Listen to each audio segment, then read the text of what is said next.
Welcome back to the deep dive. We are back at it again, pulling apart the most complex, interesting, and honestly sometimes downright controversial ideas from the reading stack you probably just don't have time for. There's always a lot to get through. There is. And before we get into today's material, and I'm going to be completely upfront with you, this one is heavy. I do have a quick request. If you value these deep dives into hard-hitting texts that the mainstream media usually refuses to touch, please hit that like and subscribe button right now. Yeah, it really helps. It helps us keep the lights on, it helps the algorithm find people exactly like you, and it ensures we can keep bringing you this kind of unfiltered, objective analysis. It makes a massive difference. And today is actually a perfect example of why we do this show. We are looking at a text that is, frankly, radioactive in mainstream circles. It's an ebook titled Yookay Today, Special Economic Zone of Population Replacement by Conrad Riker. Radioactive is definitely the right word for it. This isn't just a casual read. It's an ultra-long, highly incisive, and fascinating manifesto, and I want to be really clear right out of the gate about who the author is targeting here. Right, the audience framing is key. Exactly. Riker has written this specifically for a very distinct demographic. We're talking about men's rights activists, the red-pilled community, the manosphere, basically men who look at the modern West and feel that something is fundamentally broken. Right, and our mission today is to just impartially unpack what he's arguing. We aren't taking sides here, but we are going to lay out his exact premise. And his central thesis is incredibly bold. He argues that the United Kingdom, or as he satirically spells it throughout the book, Y-O-O-K-Y, Yookay, is no longer a sovereign nation. Right, he says it's morphed into something else entirely. He claims it has ceased to function as a country with a shared history, and has instead become a special economic zone. A zone where, according to his argument, the native male population is being demographically replaced and economically harvested. It's a really bleak premise, but the book essentially serves as a deep history lesson on how Western institutions operated before they were, in his words, captured by feminists and Marxists. And it acts as a roadmap for how men can reclaim their agency. A survival guide, essentially. Exactly. We're going to unpack the whole thing right here, but I will say this up front. If this topic resonates with you, or if you just want to understand this worldview directly from the source, you need to go to Amazon Kindle or Google Play Books immediately and buy Yookay Today. You really have to read the primary source to grasp the scale of his argument. You do. And you should also follow the author at Conrad and Riker on Substack because his analysis is ongoing there. But let's get into the meat of it. Let's start with what he calls the diagnosis. Right. So the diagnosis starts with that name change we mentioned. Yeah. Yookay Today. Riker defines this new entity as a place where heritage is actually a liability. A liability. Yeah. In a traditional nation, your history is your foundation, right? Right. But in a special economic zone, your history is just baggage that gets in the way of global transactions. He argues that the primary export of this new zone is the dignity of the native man. And he illustrates this early on with a really visceral concept he calls the axiom of dispossession. He uses the story of Tommy to ground this. Right, Tommy the Royal Engineer. It's a narrative that anchors the theory. So Tommy returns from serving in Helmand Province. He's fought for his country, taken shrapnel in the leg, and he comes back expecting that the social contract is intact. He expects the tribe to look after him because he sacrificed for the tribe. Exactly. But the book claims that's not what happens. He walks into a council housing office and realizes he is entirely at the back of the queue. He watches as new arrivals, people who Riker points out have never contributed to the national plot, are prioritized ahead of him. So the citizen becomes a second-class entity compared to the client of the state. That's Riker's exact argument. That betrayal is the core emotional hook. And he explains this structural shift through what he terms the gynocentric hegemony. Gynocentric hegemony. That's a mouthful. Let's break down what he means by that. It sounds super academic, but it's pretty straightforward in practice. Riker argues we have shifted from a patriarchy to a bureaucratic matriarchy. Okay, meaning what, exactly? Well, under traditional patriarchy, you generally had male rule and male provision. Men held the authority, but they also bore the burden of providing and protecting. Under this new bureaucratic matriarchy, he argues it's female rule, or at least female-centric policy, but it still relies entirely on male provision. So the state steps in to act as the provider. Yes, the state becomes the husband, it confiscates male resources through taxation, and redistributes them to women and a state-dependent population. Meaning men are still paying the bills, they just don't have any authority or respect in the system anymore. Precisely. And Riker uses a syllogism of existence to argue why this is ultimately fatal to a society. I do love when these texts use hard logic structures. Walk us through his syllogism. Okay, so the major premise is that civilizations must reproduce their values and their people to survive. That's just a biological and historical baseline. Makes sense. If you don't have kids and teach them your culture, the culture dies. Right. Then the minor premise. He argues that current Western institutions actively discourage native reproduction through insane costs of living, feminist ideology, and so on, while simultaneously demonizing masculine values like stoicism and honor. Then the conclusion to the syllogism. The conclusion is that the system is functioning exactly as designed, and it's designed to destroy Western civilization. He argues this isn't an accident, it's the operating system working perfectly. That is a staggering claim. But to run a system like that, you need massive amounts of capital. And this brings us to segment 2, where Riker dives into the economics of this replacement. He calls it the net taxpayer argument. This is where the book gets heavily into statistical claims. Riker asserts that the yokai is fundamentally a mechanism for wealth transfer. He cites data suggesting that men pay approximately 75% of all income taxes. 75%. That's a massive share. It is. But he notes they only receive about 40% of government benefits. And on the flip side, he claims women pay only about 25% of income taxes, but consume 60% of the benefits. So structurally, he's saying the state is literally an engine that mines resources from men to give to women. Yes. He explicitly calls it a gynoplutocracy. His point is that you, the productive man, are funding your own disenfranchisement. You're paying for the welfare state that renders you obsolete. If the government cuts a check to a single mother, she doesn't actually need you.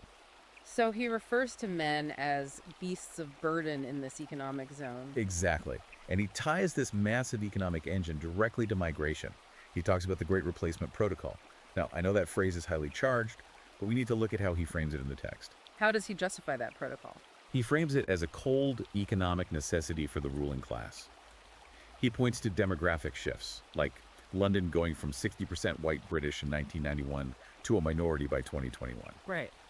But what he really hones in on is a UN report from March 2000. It was literally titled Replacement Migration. So he's arguing they basically announced the strategy over 20 years ago. That's his claim.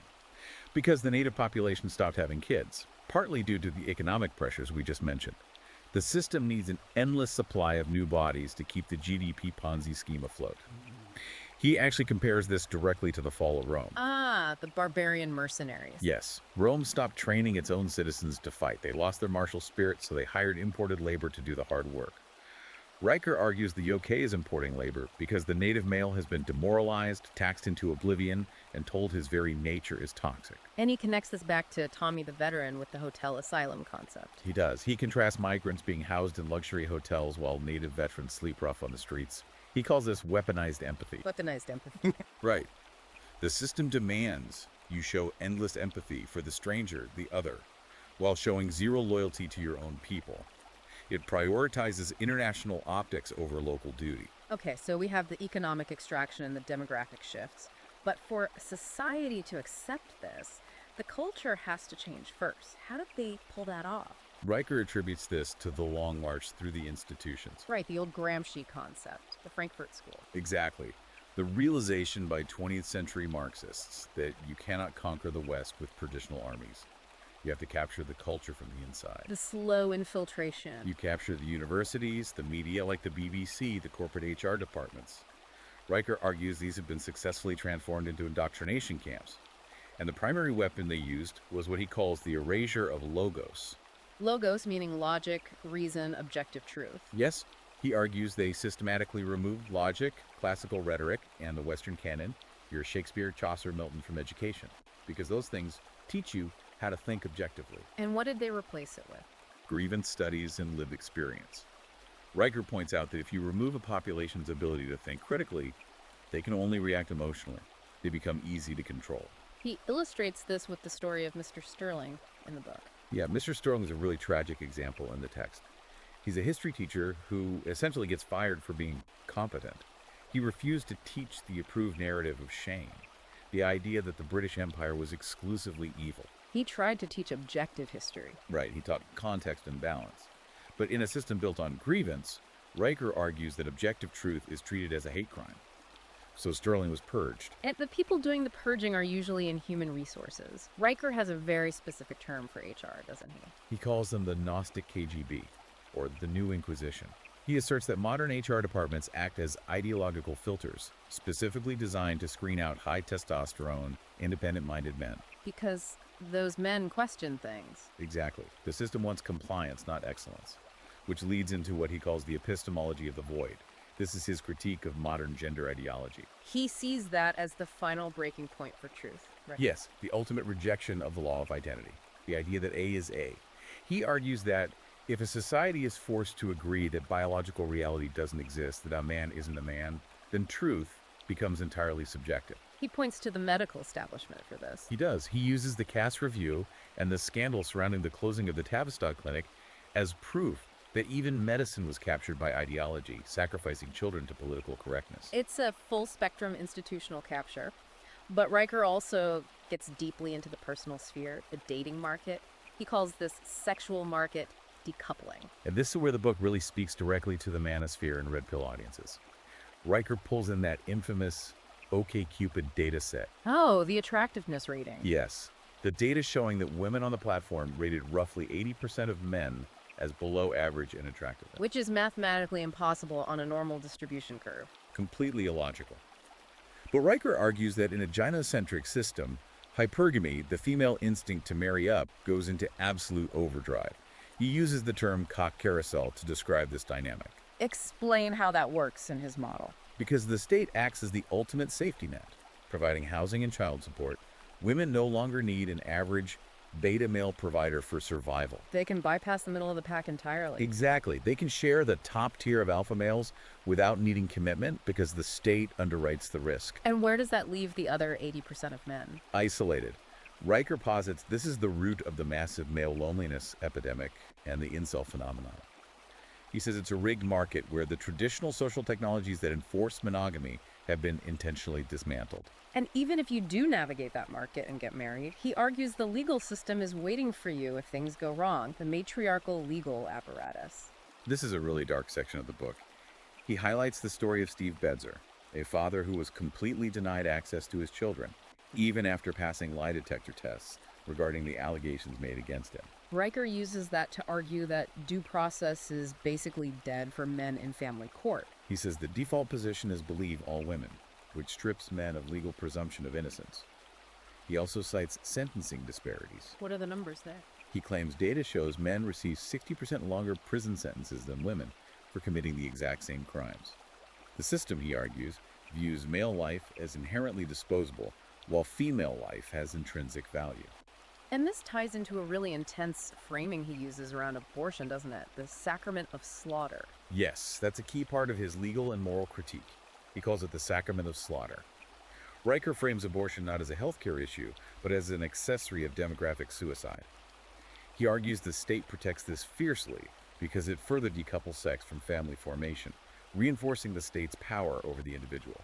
Okay, we've covered the diagnosis, the economics, the institutions, and the dating market. It's an incredibly heavy picture. But the book isn't just a list of grievances. Segment 5 is all about the roadmap out, the solution. Right, and he calls this the reinstatement of arete. Arete, the ancient Greek concept. Yes, meaning excellence, virtue, the fulfillment of your highest potential. Riker urges men to stop playing a rigged game. And the very first step he outlines is purely psychological. You have to reject the narrative of shame. Meaning you stop apologizing for everything. Completely. You stop apologizing for male privilege. You stop apologizing for the British Empire. You stop apologizing for your biology. He argues that shame is the primary collar the system uses to keep you compliant. If you refuse to feel ashamed, they lose their leverage. Okay, but you still have to exist in the world. He suggests building parallel systems of sovereignty because he doesn't think voting is going to fix this, does he? Not at all. He is very clear that the current institutions are thoroughly burned. You can't vote your way out of a captured system, you have to build new ones. So he advocates for economic withdrawal. How does a regular guy actually do that? Riker is a big proponent of cryptocurrency, specifically Bitcoin. He views fiat currencies, the pound, the dollar, as a tax farm used to fund your own replacement. So, by moving to decentralized finance, you starve the beast. Exactly. You stop funding the gynocentric state.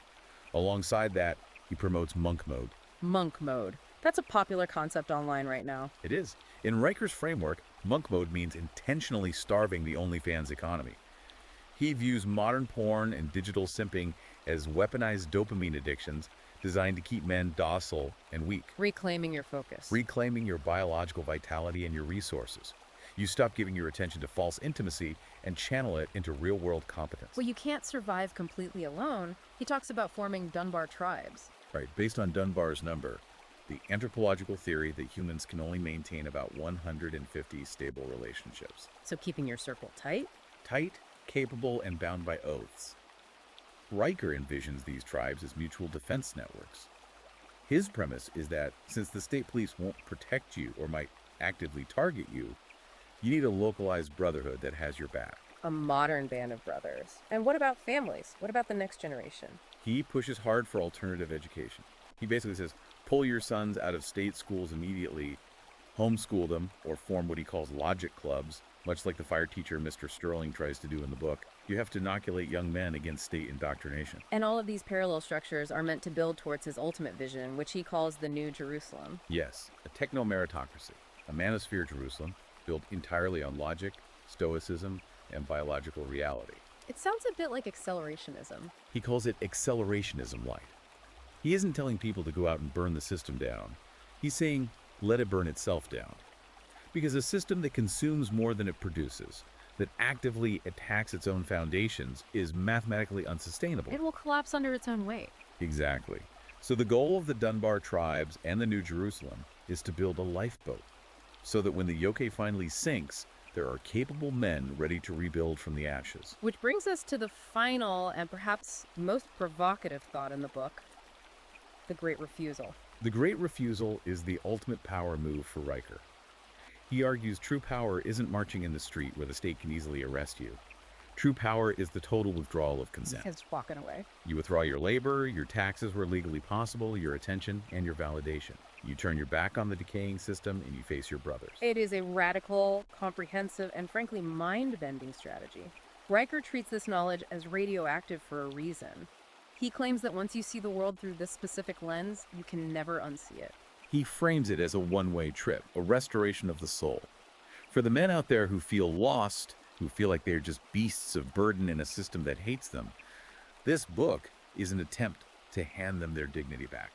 And that is exactly why we brought this to a deep dive today. Look, we can only scratch the surface of a text like this in an audio format. If you want the full manual, the historical deep dives, the raw data, the complete roadmap we just discussed, you need to go read the primary source material yourself. You absolutely do. Go to Amazon Kindle or Google Playbooks right now, search for Yookay Today, Special Economic Zone of Population Replacement, and buy it. Consider it purchasing the manual for the coming age. And as we mentioned, this is an ongoing dialogue. Riker is highly active on Substack at Conrad in Riker. Go follow him there to see how he applies this framework to breaking news and current events. That brings us to the end of this deep dive. Look, if this discussion opened your eyes, or even if it just forced you to ask some really difficult questions about the society you live in, do us a favor. Hit that like button, subscribe to the channel, and share this with a friend who needs to hear it. It helps the algorithm, and it helps us keep bringing you the truth. Thanks for listening, and we will see you next time.